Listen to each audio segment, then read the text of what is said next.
Hello students, teachers, parents, history nerds. Hello everybody, and welcome to Nutshelled History, where we lay out the facts, the good, the bad, and the ugly. We continue with our Modern World History series by looking at the Reformation ideas spread. Don't forget to look in the description box for a fill-in-the-blanks worksheet that goes with this video. I only ask that you like and subscribe. Okay, let's go. As the Reformation continued, hundreds of new Protestant sects arose, influencing Protestant thinking in many countries. In England, the break with the Catholic Church came from Henry VIII. He and his wife, Catherine of Aragon, had one child, Mary Tudor. Henry wanted to divorce Catherine and marry another woman whom he hoped would bear him a male heir.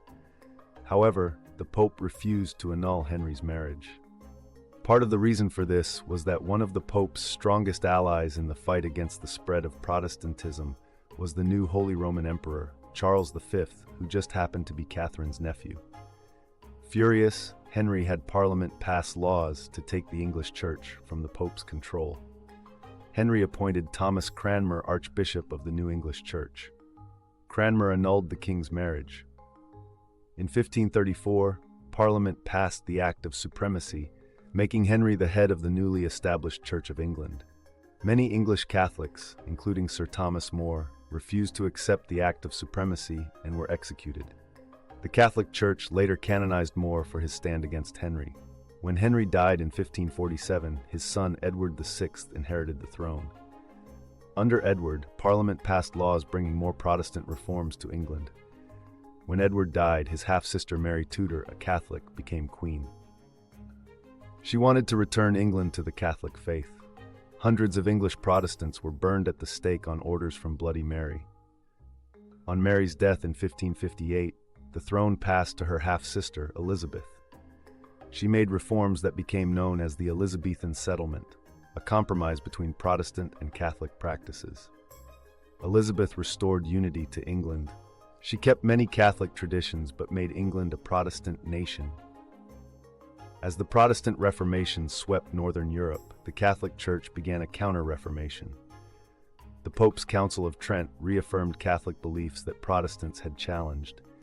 Ignatius of Loyola founded a new religious order, the Jesuits.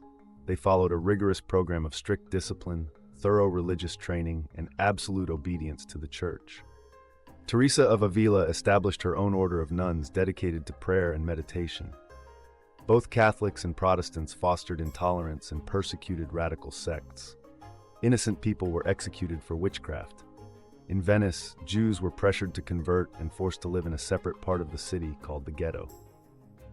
All right, it's recap time. Henry VIII threw a Tudor tantrum that broke England away from the Catholic Church. Why, you ask? Picture this. Henry, a king with an insatiable appetite for power and a desperate need for a male heir, decides he's had enough of playing by the Pope's rules. So, what does he do? He throws a little hissy fit, declares himself head of the Church, and voila, the Protestant Revolution is born. Of course, it's not all fun and games. Henry's decision to break away from Rome sets off a chain reaction of political intrigue, religious upheaval, and a whole lot of head chopping. But hey, at least he gets to marry and divorce as he pleases, right? Who needs the Pope's blessing when you've got your own divine authority? Then the Catholics threw a hissy fit of their own and started their Counter-Reformation, which honestly didn't do much except start new sects. There you have it, folks. That is Reformation ideas spread nutshelled. Thanks for stopping by Nutshelled History. Don't forget to go nuts on those like and subscribe buttons down there.